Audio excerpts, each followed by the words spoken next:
Halo, kami dari kelompok 1 ingin menceritakan kisah hidup tentang Santo Ignatius dari Loyola. Perkenalkan, saya Risma Sitanggang dan teman-teman saya. Perkenalkan, nama saya Kristin Tumorang. Saya Dimas Sinaga. Saya Airu Siaha. Saya Ari Kristiana Tambah. Dan inilah penjelasannya. Simak dengan baik-baik ya. Kelompok 1-nya nggak kau bilang kita kelompok.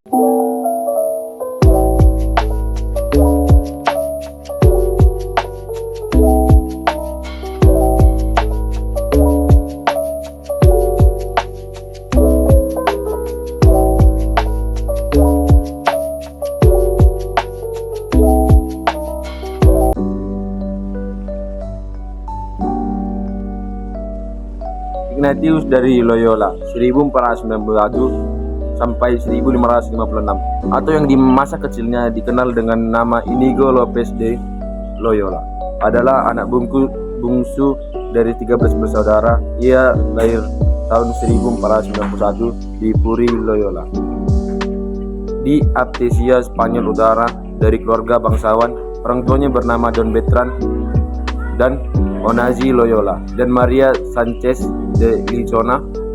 Berlatih perang, naik kuda, memainkan tombak, dan pernah menjadi kesenangan di masa kecil. Inigo adalah seorang pemberani tangkas dan kecekatan. Dia bercita-cita menjadi panglima tentara yang terkenal di seluruh dunia. Cita-cita untuk menjadi seorang panglima yang pemimpin pasukan Balantera selalu bertanam dalam hatinya. Kemudian dan kemegahan duniawi menarik hatinya dan sangat diinginkan. Di usia 18 tahun, Inigo bekerja untuk seorang bangsawan Rinjera dan seorang lainnya dari Narave. Ia berperang untuk mereka dan selalu berhasil. Ia pun mengubah namanya menjadi Ignatius. Karir militer. Sebagai seorang pemuda, Inigo memiliki kecintaan yang besar akan latihan-latihan militer serta memendam suatu hasrat yang luar biasa akan ketenaran. Ia membingkai kehidupannya dengan kisah-kisah epik El Cid, para kesatria Camelot, dan Kidung Roland. Ia bergabung dengan ketentaraan pada usia 17 tahun. Dan menurut salah seorang biograf, ia berjalan ke sana kemari dengan angkuhnya, mengenakan jubahnya yang terayun bebas untuk menyingkapkan celana ketat dan baju botnya, sebilah pedang, dan belati di pinggangnya. Menurut biograf lainnya, ia adalah seorang pesolek yang berlebihan, seorang pedansa ahli, seorang buaya darat, serta seorang pendekar pedang yang agresif dan kasar, menggunakan status istimewanya untuk lolos dari penuntutan karena melakukan tindak kekerasan yang dilakukan pada waktu karnaval bersama saudara laki-lakinya yang menjadi imam. Ketika bertemu dengan seorang Moor yang menyangkal keilahian Yesus, Inigo menentang dia untuk berduel sampai mati, menusuk dia dengan pedangnya.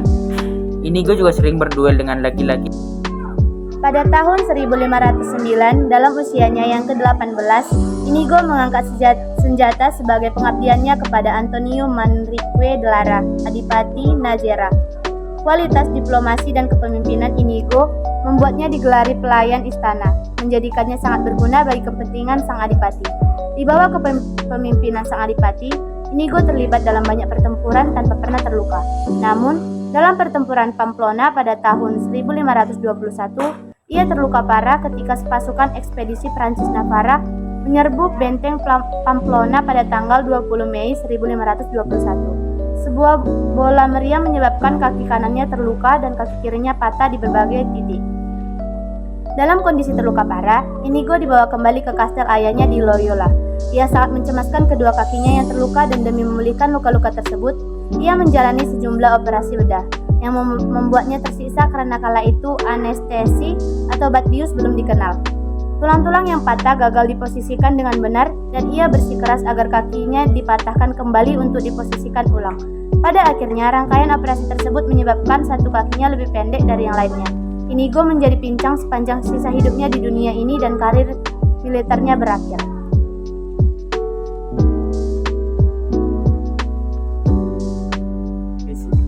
Selama masa pemilihannya dari pembedahan, Inigo mengalami suatu transformasi rohani yang membuatnya merasa panggilan akan kehidupan religius.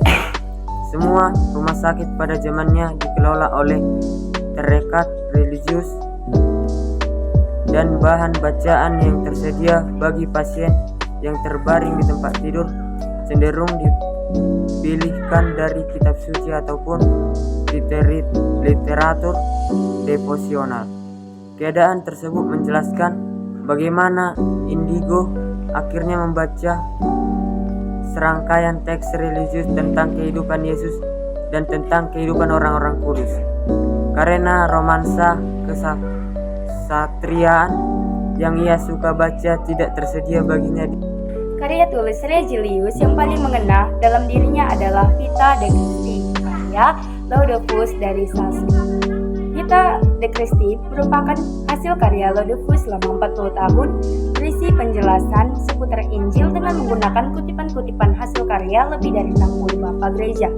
Secara khusus menyitir Santo Gregorius Agung, Santo Basilius, Santo Agustinus, dan Santo Beda.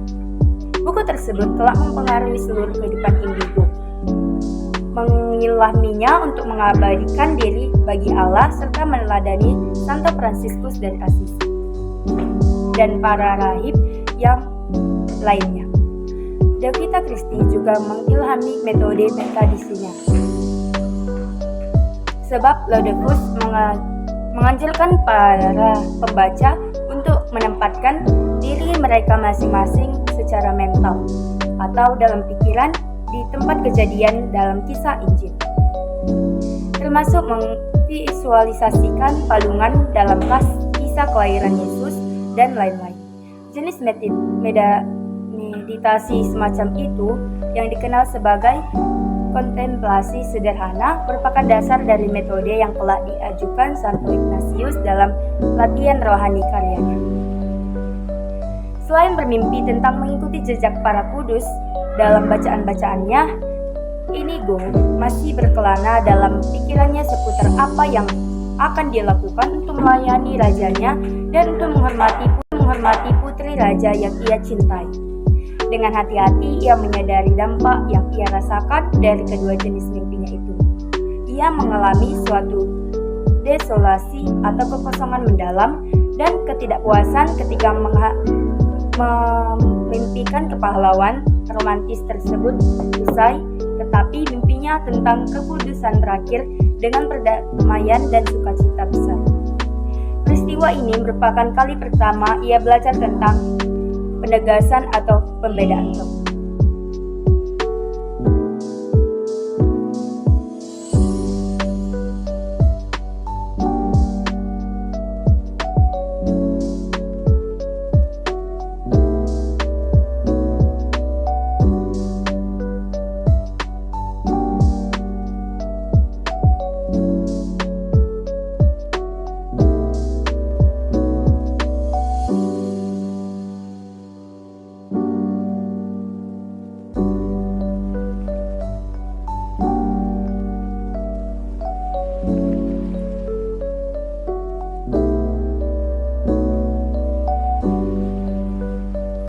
Terima kasih telah menyaksikan video kami.